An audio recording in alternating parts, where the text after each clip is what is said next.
Mari bergabung dengan program studi pendidikan agama Islam Fakultas Tarbiyah Institut Agama Islam Negeri Parepare. Salam.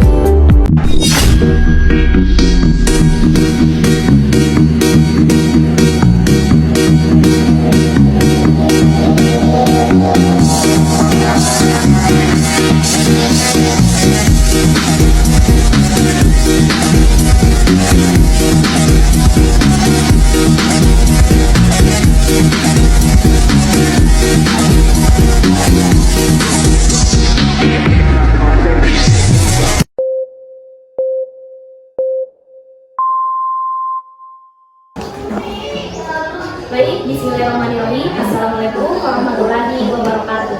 Waalaikumsalam warahmatullahi wabarakatuh.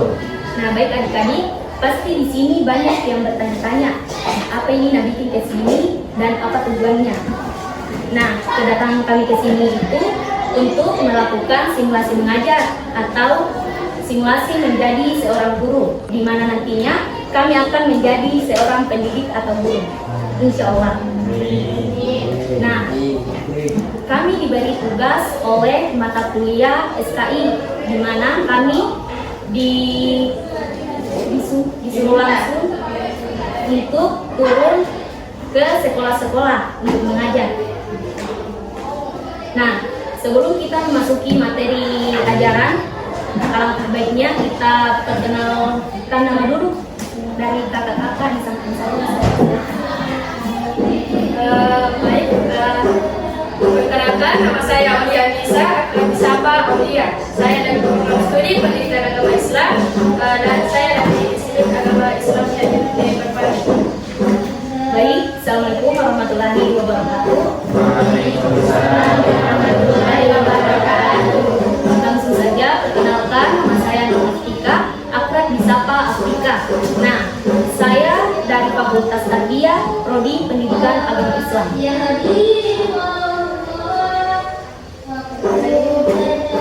Baik, assalamualaikum warahmatullahi wabarakatuh. Waalaikumsalam warahmatullahi wabarakatuh. Sebelumnya, perkenalkan nama saya Mutmainah, akrab disapa Ina. Saya juga sama dengan teman-teman semua. Saya berasal dari Institut Agama Islam Negeri Parepare, tentunya dengan Prodi Pendidikan Agama Islam. Kemudian saya juga berasal dari Pinrang, tapi Pinrang daerah di sana. Mungkin seperti itu. Saya saat ini ke Kak Salim. Baik, bismillah, assalamualaikum warahmatullahi wabarakatuh. Waalaikumsalam warahmatullahi wabarakatuh. Baik, perkenalkan nama saya Salim dari Institut Tarbiyah Prodi Pendidikan Agama Islam.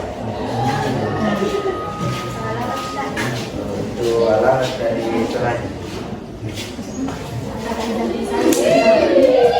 Saya berasal dari Sidrap. Assalamualaikum warahmatullahi wabarakatuh.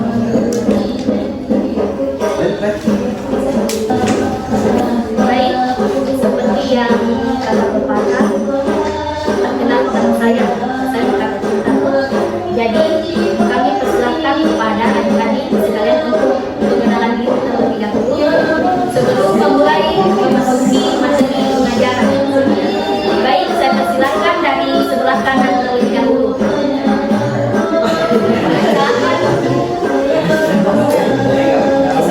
Berdiri, bisa supaya tidak semua itu. Waalaikumsalam warahmatullahi wabarakatuh.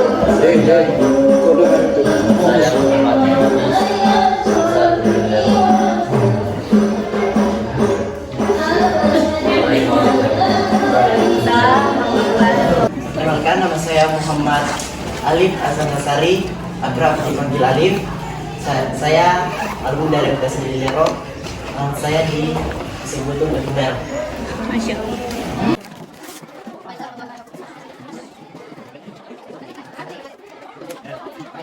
Perkenalkan, nama saya Fani Amalia. Alamat Jalan Labora, alumni dari MTS Dedilen. Oke, lanjut. Perkenalkan, nama saya Nurullah, bisa dipanggil Nurullah. Agama Mulia TSD. Nah, baik, sebelum kita melangkah lebih jauh lagi, nah kita speaking dulu ya. Kita tahu ya apa itu speaking? Tidak. Baik, mungkin sebelum mulai pelajaran. Nah, di sini kakak-kakak cantik ini akan memberikan contoh mengenai speaking kita hari ini. Nah, baik, saya kasih apa? Perhatikan nah, lagi-lagi.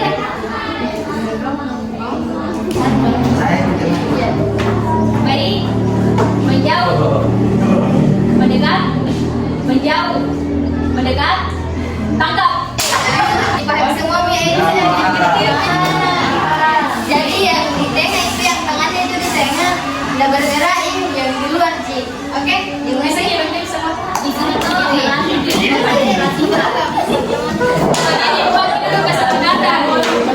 kesepakatan siapa yang salah, siapa yang nggak bisa nangkep. Yang salah nanti sampai ke atas. Nanti disesuaikan.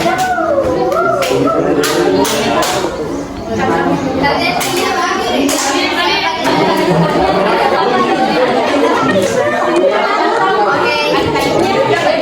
Baik, perhatian.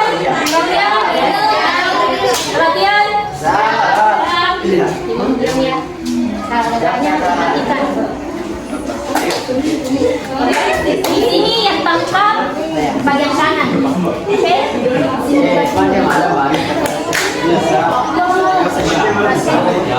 Baik, perhatian. Perhatian. Ingat sih.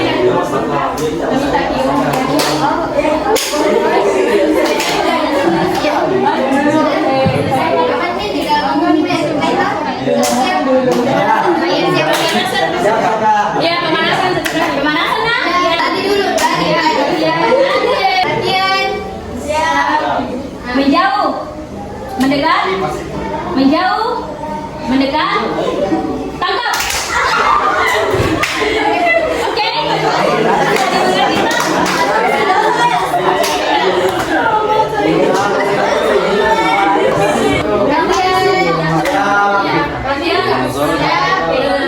Menjauh, mendekat, menjauh, mendekat, tangkap.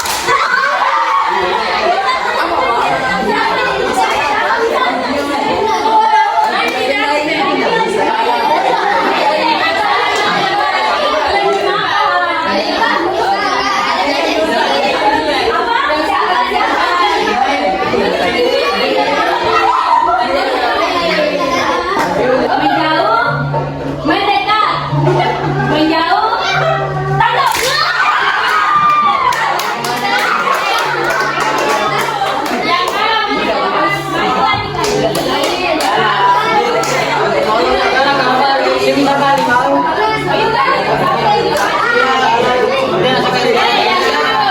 Bagaimana itu baru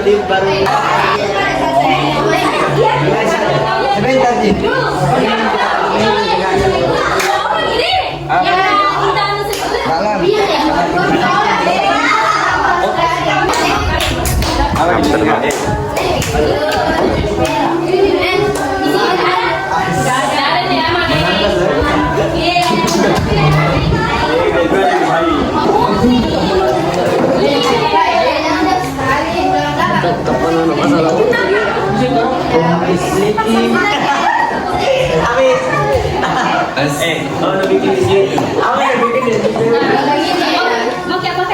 Sesuai kesepakatan dari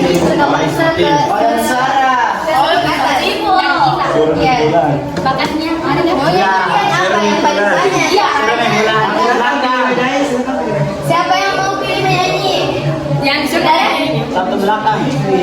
Mau siapa yang mana?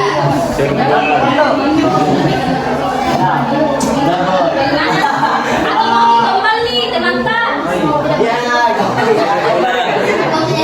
Oh iya, yang di sana mandi. Kembali. Kembali. Kembali ini. Baik, Saling gambar. Penyanyi ya bisa. Apa dia?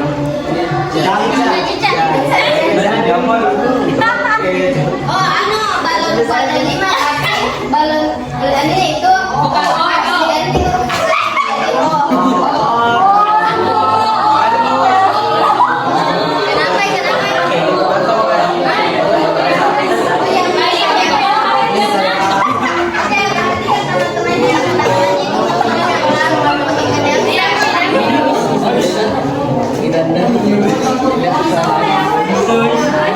mulai nih kan? Tapi paling yang itu Iya, pakai pokoknya. Saya mau tugas besar suaranya. 1, 2, 3. Oke.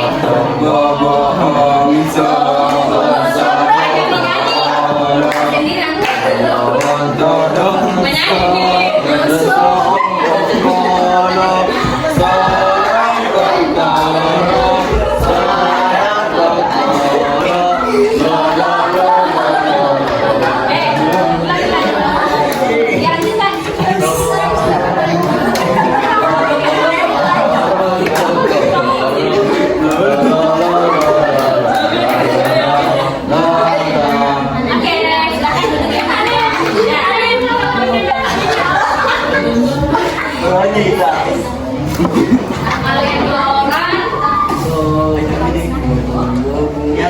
pulang. Oke, siapa dulu yang paling dulu?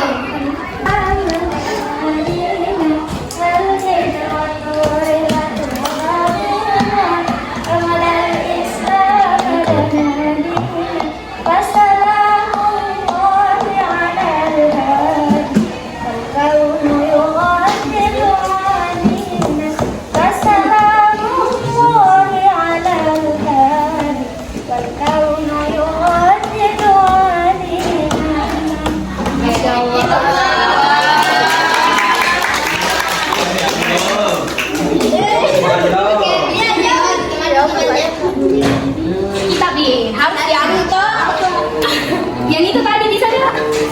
Balonku ada. Apa tadi? Bilang kita tadi bilang beda temanku, beda tuh saya. Ya, jadi harus Ki. Jawab perkataan lawan.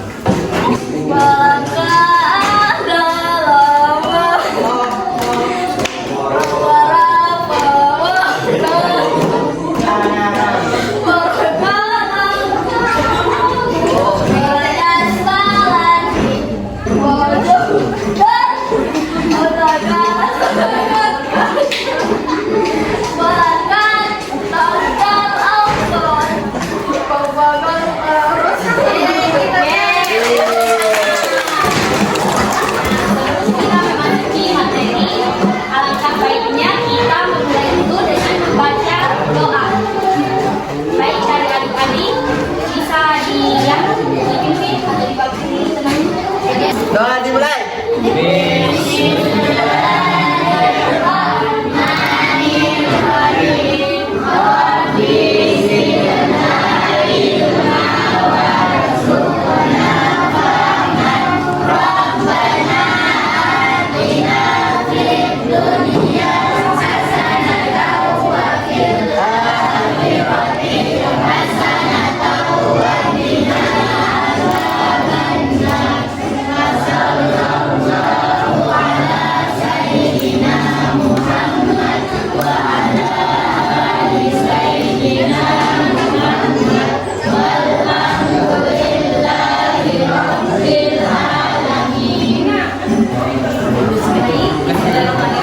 Assalamualaikum warahmatullahi wabarakatuh.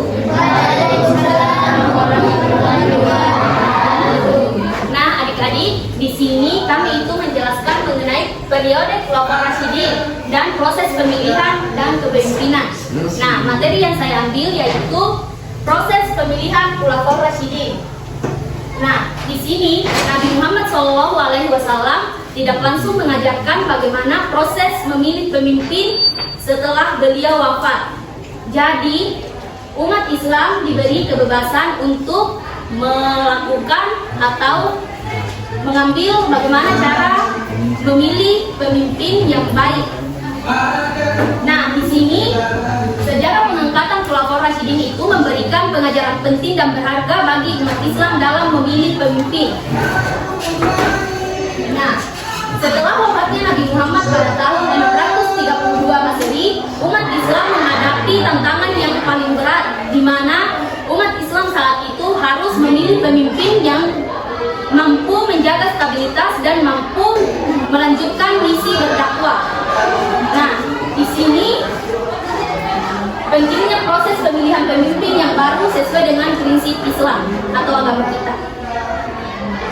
Baik, kita lanjut ke nah, di sini adik-adik catatnya poin-poin pentingnya karena nanti itu ada pertanyaan seputar materi yang saya jelaskan. Nah, kita lanjut. Di sini poin yang kedua yaitu musyawarah di Safika, di mana pertemuan ini diadakan oleh para sahabat Rasulullah Shallallahu Alaihi Wasallam. Nah, di sini dikemukakanlah pendapat dari para kalangan, dan di sini dihadiri oleh dua kelompok. Kelompok pertama itu dari kaum Ansar dan kelompok kedua dari kaum Muhajirin. Nah, di sini terdapat perbedaan pendapat.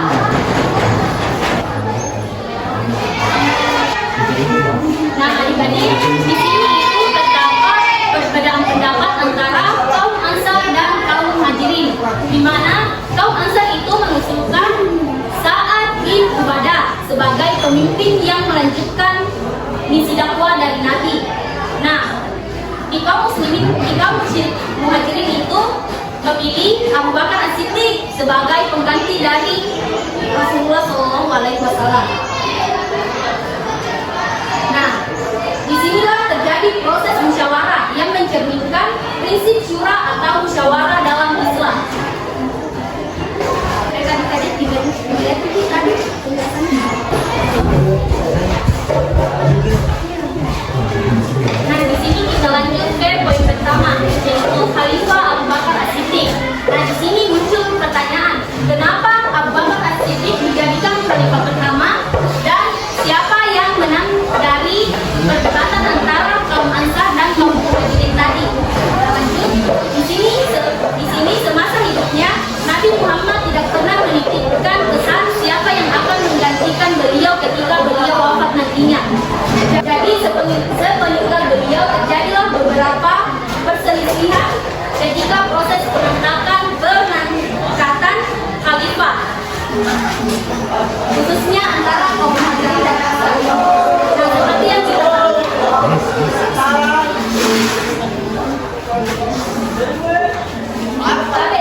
bisa tiga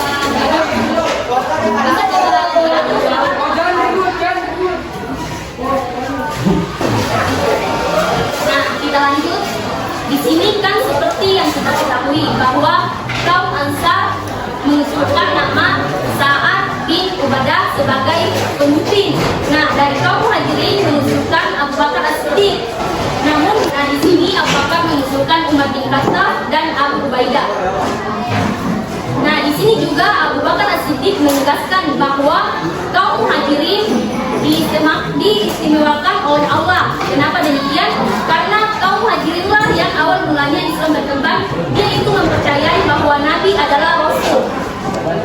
Jadi di sini memang ada pendekatan antara kaum Muhajirin dengan Rasulullah dibanding kaum Ansar.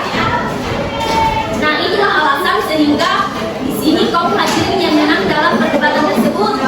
Nah, kenapa Khalifah Abu Bakar yang dipilih menjadi khalifah pertama? Di sini Umar bin Khattab menolak dikarenakan ada beberapa faktor. Yang pertama itu melalui musyawarah sudah disepakati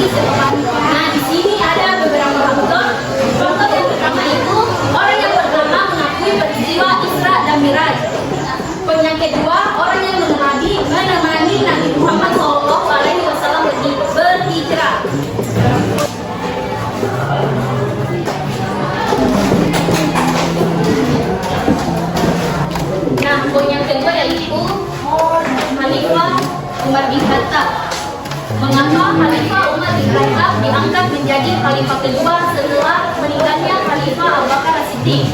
Nah, di sini Abu Bakar As-Siddiq menanyakan ke para sahabat-sahabat siapa yang akan menggantikannya nanti ketika beliau wafat. Nah, Abu Bakar As-Siddiq ketika sakit dia memberi wasiat kepada para sahabatnya siapa yang akan menggantikannya nanti. Dia mengatakan nama Khalifah Abu Bakar, Khalifah Umar bin Khattab sebagai penggantinya karena beliau tahu bagaimana cara Umar bin Khattab dalam memimpin setelahnya. Nah, di sini keputusan bukan cuma dari Abu Bakar tetapi dilakukan musyawarah. Jadi Khalifah Umar bin Khattab terpilih itu karena wasiat dari Abu Bakar dan musyawarah antara para sahabat-sahabat beliau. Nah, di sini adik-adik bisa dipahami apa yang saya jelaskan? Bisa? Oke. Baik, kalau begitu kita lakukan sesi tanya jawab. Oke. Baik, kita lanjut. Di manakah tempat berlangsungnya musyawarah antara kaum Ansar dan Muhajirin dalam proses pemilihan pemimpin? Siapa yang tahu? Ada ruatnya nanti. Di mana terjadinya musyawarah? Ada tadi dicatat di sini musyawarah apa? Musyawarah saja. Ai, kenapa disebut? Angkat tangan sih. Siapa? Kan ini ya. Angkat tangan dulu, baru maju ke depan. Kalau kayak gini berebutan toh, dari tahu siapa yang menjawab nih. Jadi siapa nanti itu dikasih ruang?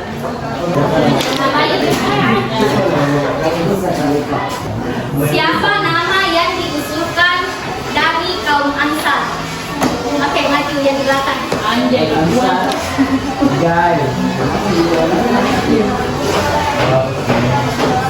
Ada di Dianto apa tulis?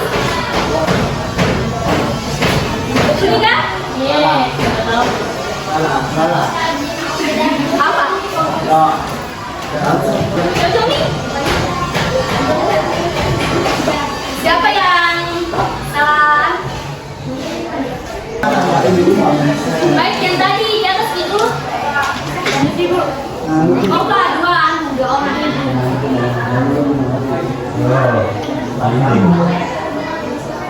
Nah, baik. Siapakah yang diusulkan oleh Abu Bakar As-Siddiq kecuali Umar bin Khattab?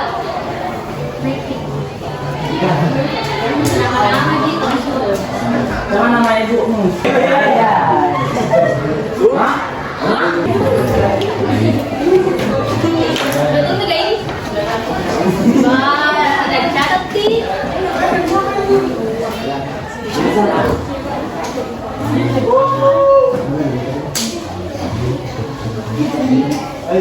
Yang ini yang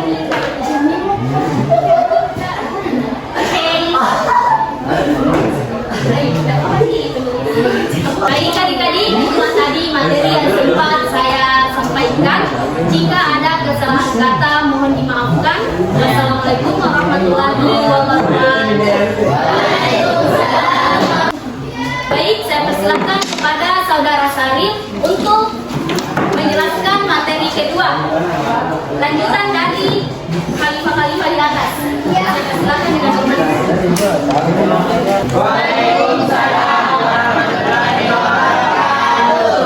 Baik, saya akan melanjutkan materi dari kemudian tentang tadi, yakni Khalifah Utsman bin Affan dan Khalifah Ali bin Abi Thalib.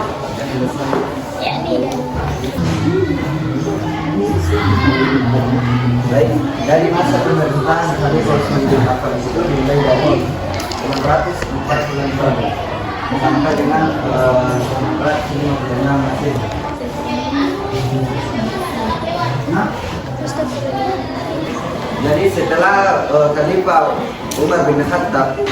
Setelah Khalifah Umar bin Khattab terluka akibat serangan dari budak Persia, ada beberapa informator dari sahabat-sahabat Utsman bin Khattab yang membuat sebuah tim untuk memilih sebuah anggota baru yang akan melanjutkan pemerintahan atau yang akan menjadi khalifah sebagai pengganti dari Khalifah Umar bin Khattab. Salah di antaranya adalah Utsman bin Affan dan Ali bin Abi Thalib. Setelah melalui musyawarah, Utsman terpilih sebagai khalifah untuk melanjutkan masa kekhalifahan Umar bin Khattab. Walaupun pada masa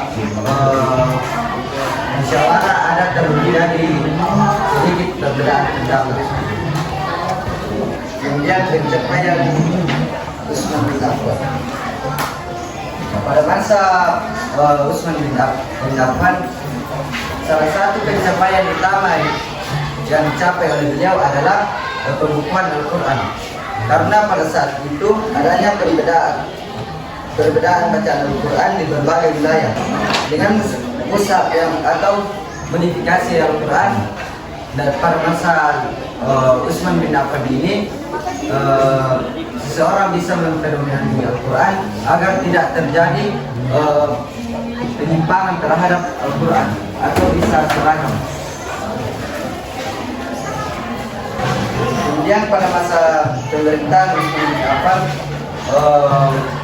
wilayah keislaman itu sangat luas. Di antaranya yaitu Afrika Utara, Armenia, dan Persia. Wilayah Islam pada masa itu mencapai titik yang luas. Kemudian selanjutnya itu Khalifah Ali bin Abi Thalib. Baik, jadi setelah Utsman dibunuh, umat Islam di Madinah pada saat itu bingung siapa yang akan menggantikan kepemimpinan atau kekhalifahan Utsman bin Affan. Karena pada saat itu ada Ali bin Abi Thalib berada di situasi yang tidak stabil atau dalam masa politik. Namun dia akhirnya menerima kekhalifahan itu pada 23 Juni 656 Masehi. Kemudian pencapaian beliau itu adalah atau tantangan yang dihadapi oleh beliau itu adalah perang Jamal atau perang Mu'tah.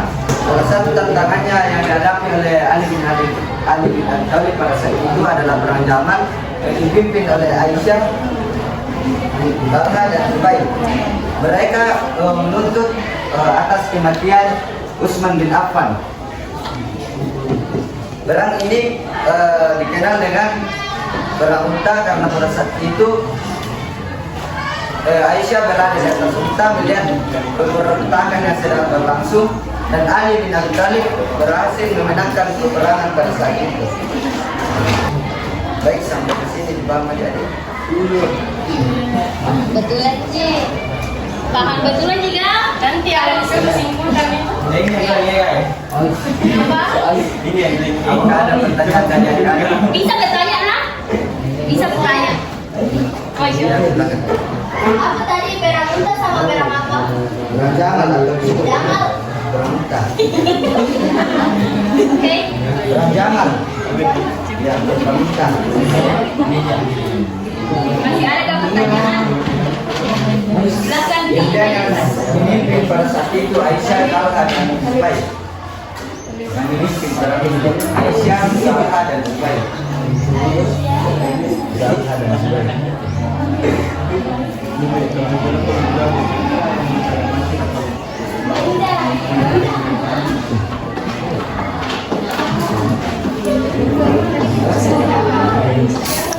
Baik, untuk penjelasan materi selanjutnya saya persilakan kepada materi.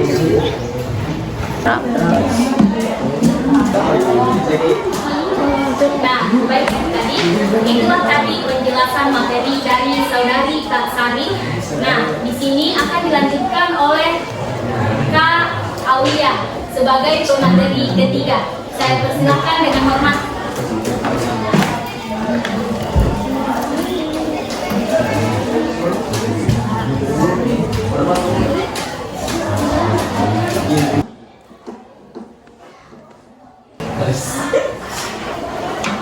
Nah, baik, terima kasih sebelumnya.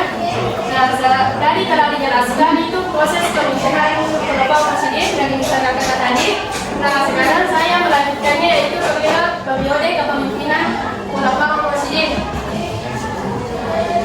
Nah, yang pertama itu Abu Bakar As-Siddiq. Nah, masa periode kepemimpinan Abu Bakar As-Siddiq itu dari 632 sampai 634 Masehi. Nah, saya meminta pertanyaan dari tadi karena saya nanti ada pertanyaan. Dari sini Abu Bakar As-Siddiq ini menjadi khalifah pertama setelah wafatnya Rasulullah Shallallahu Alaihi Wasallam. Nah, Abu Bakar As-Siddiq juga ini dia menyelesaikan rancangan internal atau perang kita atau perang yang melawan pembangkang yang keluar dari agama Islam. Nah, dia juga yang merintis pengumpulan Al-Quran dalam bentuk tulisan. Nah, yang kedua itu Umar bin Khattab. Setelah masa kepemimpinan Abu Bakar As-Siddiq, maka dilanjutkanlah dengan Khalifah Umar bin Khattab dengan periode 634 sampai 644 Masehi. Nah, Umar bin Khattab ini menjadi khalifah kedua dan dikenal sebagai pemimpin yang adil dan tegas. Pada saat dia memimpin, perluasan wilayah Islam hingga mencakup wilayah Kekaisaran Persia dan Bizantium atau sekarang itu dikenal dengan negara Turki. Yang ketiga itu dia mendirikan sistem administrasi pemerintahan Islam yang lebih terstruktur. Nah, yang ketiga itu Utsman bin Affan.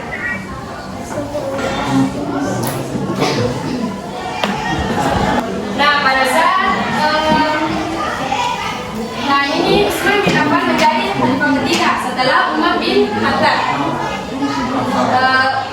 Utsman bin Affan ini pada saat dia memimpin, Al-Quran itu sudah dimulai dibukukan menjadi satu Al-Quran dalam satu bentuk buku. Dan dia melanjutkan ekspansi wilayah Islam, tetapi menghadapi gejolak internal dan ketidakpuasan politik.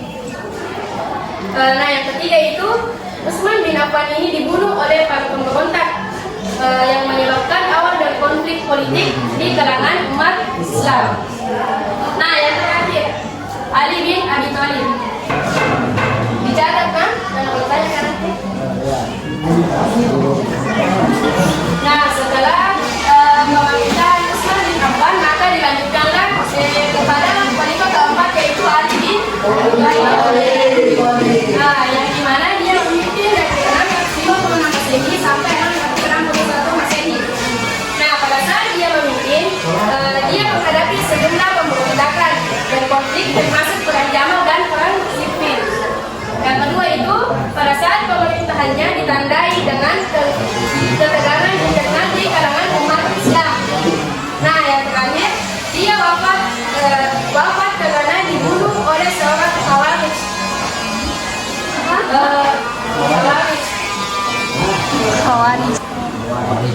Nah, pada saat Ali bin Abi Thalib wafat, itu sudah menandai akhir periode Khulafaur Rasyidin dan awal pemerintahan dari dinasti Umayyah.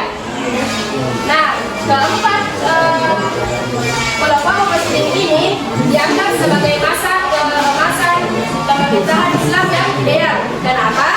Karena nilai-nilai keadilan, kesamaan dan kesederhanaan diterapkan oleh para Khulafaur Rasyidin ini.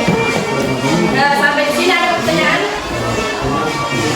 Sudah dipahami semua? Sudah dicatat?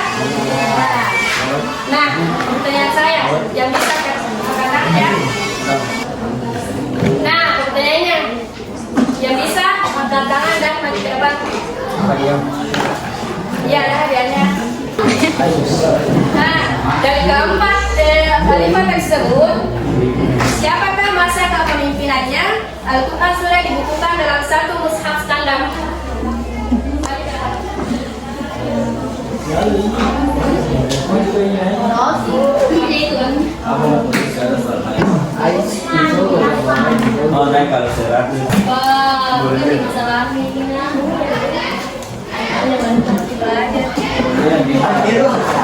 Ada yang setuju dengan jawaban ini? Nah, pertanyaan kedua. Perhatikan ya. Khalifah siapakah yang dibunuh dengan kaum Khawarij? Berapa? Kalau kelihatan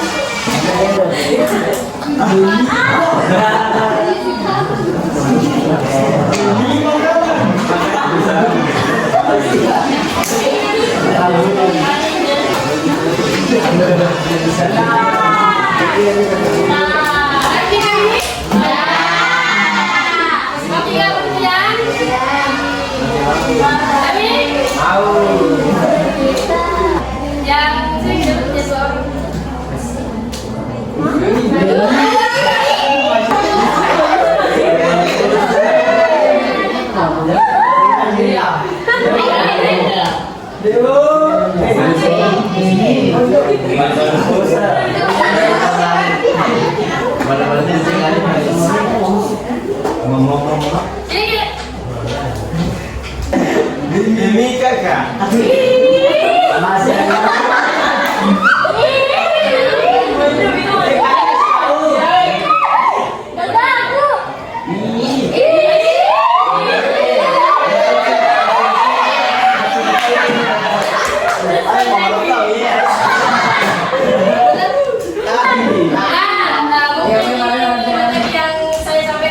adik-adik, semoga dipahami. Saya persilakan kepada Bapak Menteri keempat kepada saudara Jumaidah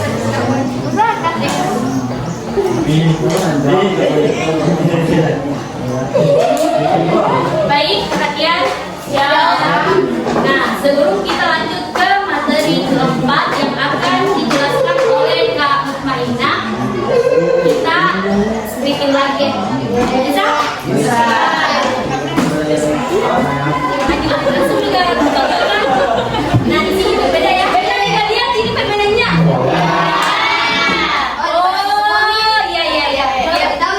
Ditahu sih. Baik, kita sama lihat, lihat, pegang, pegang, lihat, tangkap. Siapa yang kalah? Yang dimengerti?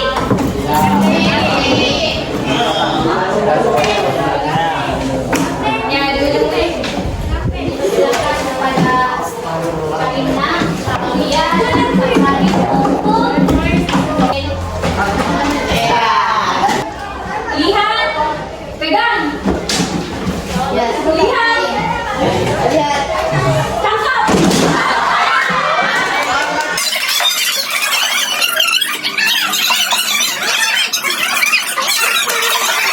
Baik, kita mulai. Perhatian. Siap. Oke. Lihat. Pegang. Pegang. Lihat. Lihat. Tangkap. Dari belakang. Ada musikannya.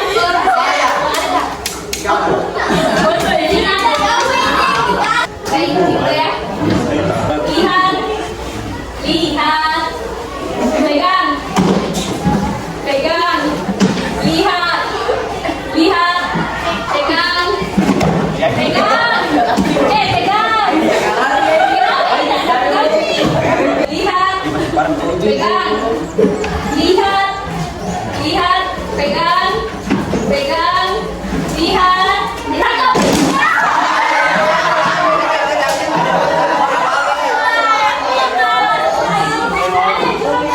Siapa yang tangkap?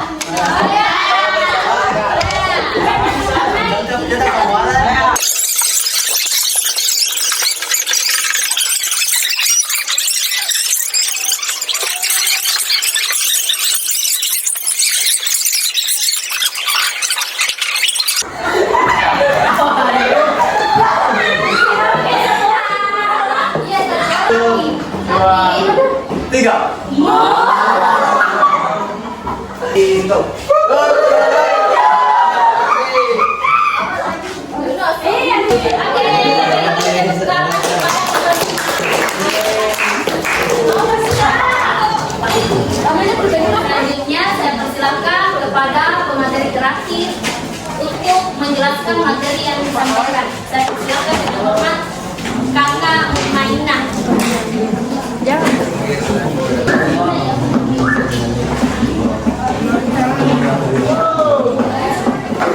Assalamualaikum warahmatullahi wabarakatuh. Waalaikumsalam warahmatullahi wabarakatuh. Baik, sebelumnya izinkan saya untuk perkenalkan diri kembali. Perkenalkan, nama saya Numaina. Saya dari Pendidikan Agama Islam Fakultas Tarbiyah Institut Agama Islam Negeri Parepare. Jadi di sini saya akan memberikan sedikit penjelasan terkait dengan tantangan-tantangan dalam proses pendidikan dalam proses pemilihan khulafaur rasyidin. Jadi pada periode kepemimpinan khulafaur rasyidin itu terdapat beberapa tantangan. Nah, kemudian yang pertama itu adalah kekurangan kepemimpinan. Nah, jadi setelah Nabi SAW wafat itu umat Islam menjadi kebingungan tentang siapa yang akan meneruskan kepemimpinan seorang Nabi Muhammad. Sedangkan Nabi juga tidak meninggalkan jejak tentang siapa yang akan meneruskan kepemimpinan beliau.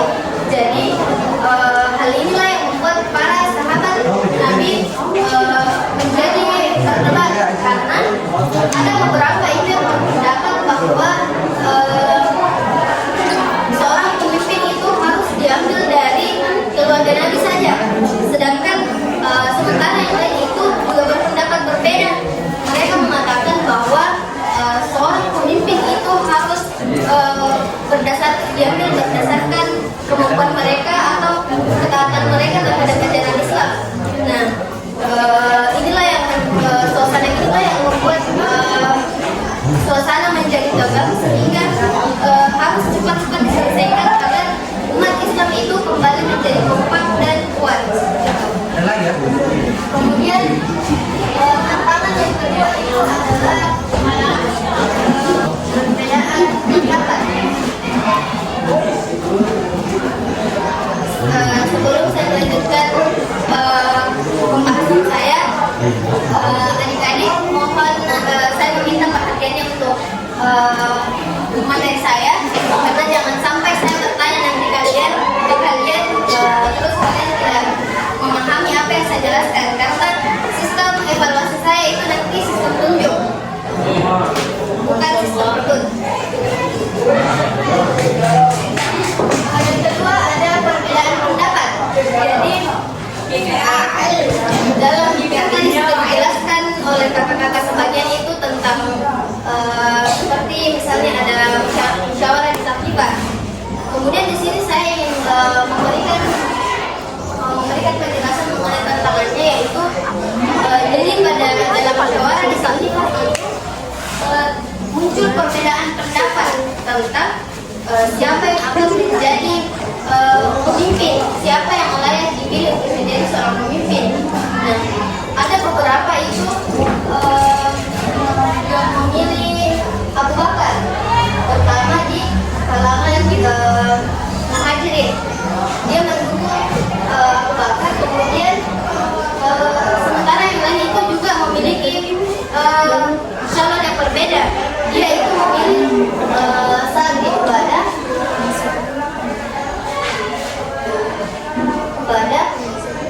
terutama ini di kalangan Ansar atau penduduk asli Madinah. Dia itu mengajukan calon pemimpin Sa'ad bin Ubadah, yaitu salah satu pemimpin mereka. Kemudian kenapa perdebatan ini bisa terjadi? Mengapa mereka mendebatkan Sa'ad bin Ubadah dan Abu Bakar menjadi seorang pemimpin? Karena kelompok masing-masing ini dia memiliki pendapat yang kuat untuk mengajukan calon pemimpin mereka, begitu. Jadi diskusi mengenai calon pemimpin ini itu berlangsung cukup alot, cukup lama mungkin.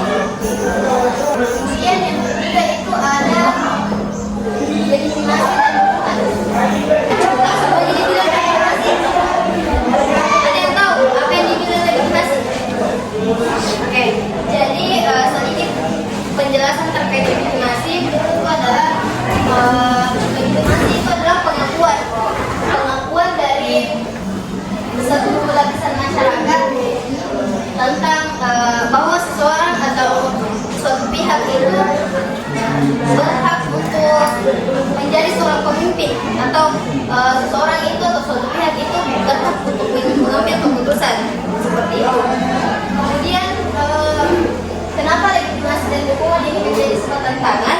karena pada saat setelah Abu Bakar dipilih menjadi seorang pemimpin, langkah selanjutnya yang dilakukan oleh Abu Bakar itu adalah dia harus mencari dukungan, dia harus mendapatkan legitimasi dari suatu lapisan masyarakat, utamanya di umat Islam.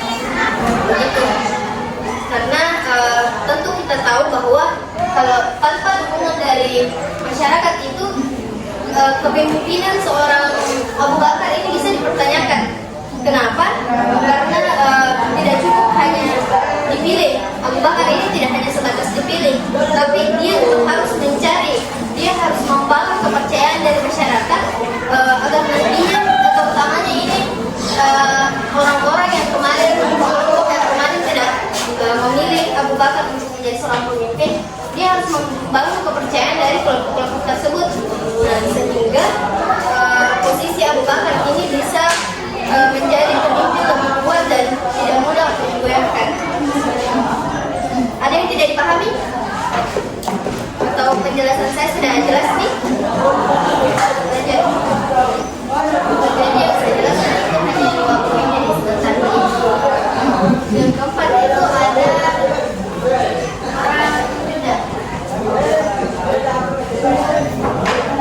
Nah, jadi di perang Riddah ini setelah wafatnya Nabi Muhammad SAW itu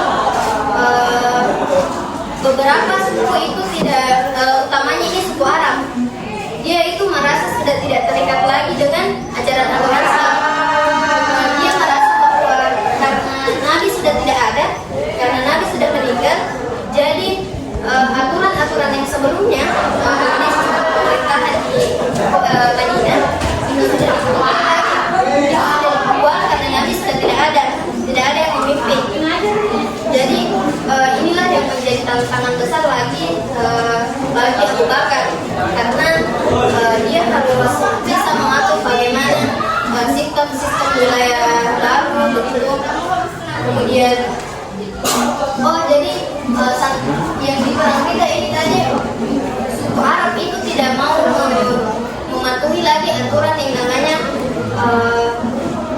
menunaikan zakat. Dia sudah tidak mengikuti aturan-aturan tersebut. Kemudian pada saat itu juga sudah banyak suku mulai memberontak. Dia tidak ingin mengikuti atau dia ingin menolak untuk patuh terhadap sistem pemerintahan ajaran Islam seperti itu. Kemudian inilah tadi yang disebut dengan perang Riddah, atau bisa kita sebut dengan perang kemurtadan, di mana umat Islam itu sudah membangkang di ajarannya. Kemudian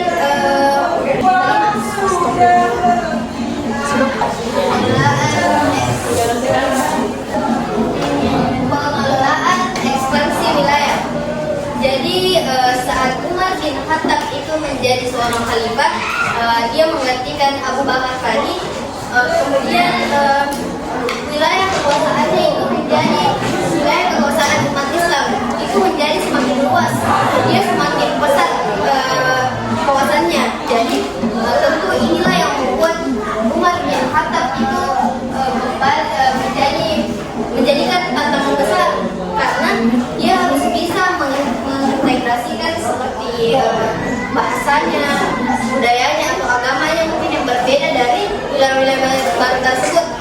Wilayah barunya itu bisa mencakup seperti Asia atau Mesir dan sebagainya, sebagian wilayah dari Timur Tengah. Kemudian tidak sampai di sini, tapi juga termasuk kemudian Umar bin Khattab itu juga memperkenalkan sistem administrasi yang baik.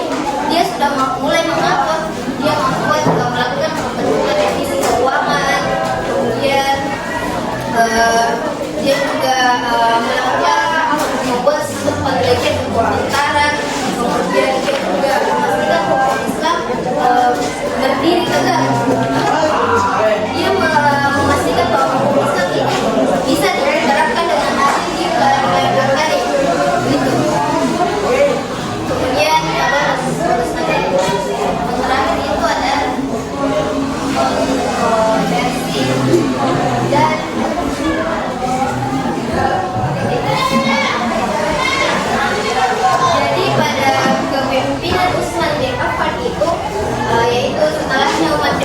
tadi sudah dijelaskan Abu Bakar, Umar bin Khattab, dan Utsman bin Affan. Nah, pada pemerintahannya Utsman bin Affan di sini muncul berbagai kontroversi lagi, muncul berbagai kritik dari seluruh lapisan masyarakat umat Islam. Kenapa? Karena masyarakat di sini berpendapat bahwa mereka merasa bahwa Utsman bin Affan ini mengambil dari keluarganya saja, mengambil banyak keluarganya untuk dibawa untuk ke posisi yang lebih penting dari pemerintahan. Gitu. Jadi ada mereka yang mungkin masyarakat mungkin merasa bahwa ini si A tidak layak menjadi pemimpin untuk menduduki posisi tersebut. Tetapi karena Utsman bin Affan di sini mengambil dari keluarganya, jadi ya begitu nih sudah diambil dari keluarganya, padahal masyarakat di sini mengira bahwa dia tidak layak begitu. Sedangkan kan pemimpin itu harusnya dipilih berdasarkan kemampuannya mereka, ketaatan mereka terhadap ajaran Islam. Begitu. Kemudian masyarakat juga di sini merasa bahwa kekayaan dari kekuasaan itu lebih banyak dinikmati oleh orang-orang, tidak untuk dia. Begitu. Akhirnya di sini muncullah ketidakpuasan dari masyarakat yang semakin luas, dan pada akhirnya di sini berujung pada pembunuhan dan pembunuhan kepada Nabi Muhammad. Begitu. Jadi itulah tadi materi yang bisa saya jelaskan sedikit kepada adik-adik sekalian mengenai tantangan dalam proses pemilihan kepemimpinan pada periode Khulafaur Rasyidin. Mungkin di sini setelah saya menjelaskan dari 6 poin tantangan, mungkin ada di sini adik-adik yang ingin bertanya atau merasa belum puas dengan apa yang saya berikan, bisa angkat tangan. Aku tadi suka yang pengelolaan ekspansi wilayah. Kenapa? Aku tadi jadi penjelasannya. Jadi di pengelolaan ekspansi wilayah ini adalah masa kepemerintahan, masa kepemimpinannya Umar bin Khattab, di mana setelah dia menjadi pemimpin itu, seorang Umar menjadi pemimpin, wilayah umat Islam itu menjadi semakin besar, menjadi semakin luas, utamanya di wilayah Timur Tengah, yaitu Persia atau Mesir. Ya, Mesir, gitu. Ada lagi?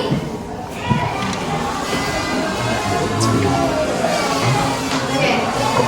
Saya pada yang bertanya, tapi nanti saya tunjuk nah. Siap. Ini saya bertanya itu untuk memastikan bahwa adik-adik ini sudah memahami apa yang saya jelaskan dan memahami apa yang memperhatikan apa yang saya bawakan tadi, materi yang saya bawakan. Jadi saya itu menggunakan sistem tunjuk, dan seperti tadi kakak-kakak yang sebutkan bahwa mereka itu sistem berbut. Jadi supaya berbeda karena ini sudah terakhir, jadi saya mau tunjuk. Jadi pertanyaannya dulu deh. Pertanyaannya itu adalah jadi pertanyaannya itu saya catat deh. Ini pertanyaannya.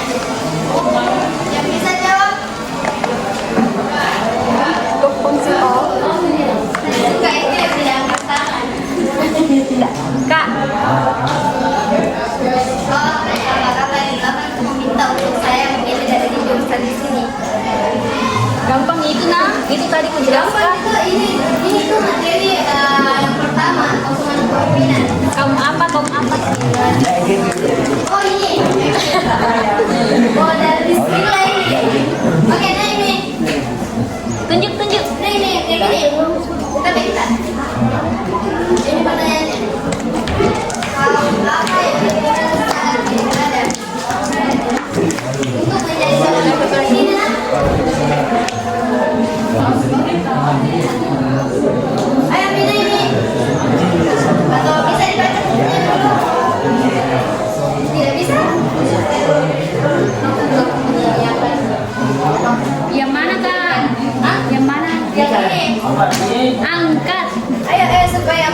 yang kedua kepada isyarat silakan.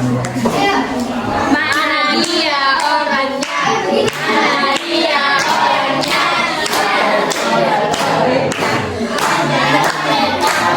Naiki.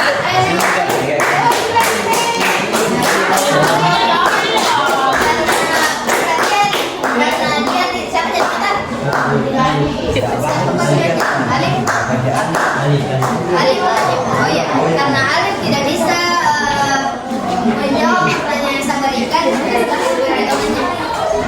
Bonus, saya kasih nota. Sekarang ini Lawannya tadi kaum muhajirin. Ada. Naiki. kita pada kita. Sudah kita naik tadi. Mau kita diantar naik? Ayo. Gampang sekali jadi. Alif. Oh, siapa dia? Ya, Masya Allah.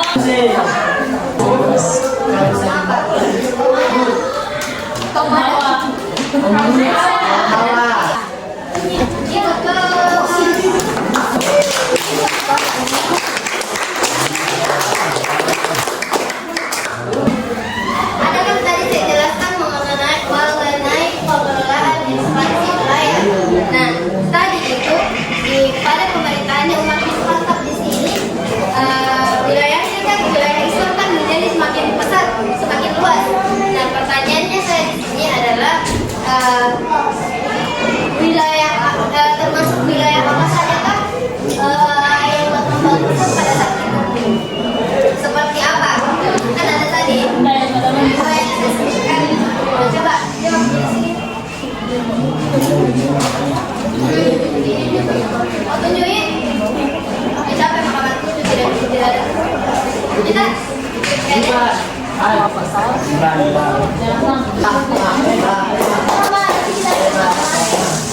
Oke, jadi jawaban dari teman-temannya ini sudah benar.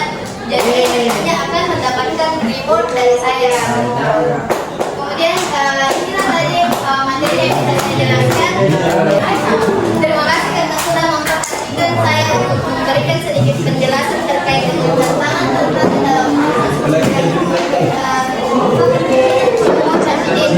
jadi semoga apa yang saya sampaikan, materi yang saya sampaikan bisa melengkapi di otak adik-adik sekalian.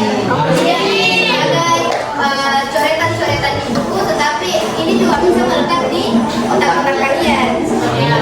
Jadi terima kasih atas kesempatan yang telah diberikan dan waktu untuk dari kalian. Saya ucapkan terima kasih. Assalamualaikum warahmatullahi wabarakatuh.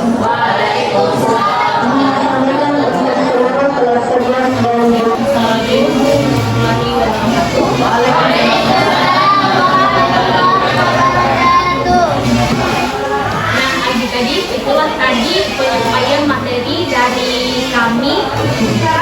Dan jika ada kesalahan kata dari saudara-saudari saya, mohon dimaafkan. Semoga materi yang kami sampaikan bisa bermanfaat bagi kita semua. Amin. Dan saya akhiri dengan mengucapkan alhamdulillahirabbil alamin. Wassalamualaikum warahmatullahi wabarakatuh. Waalaikumsalam.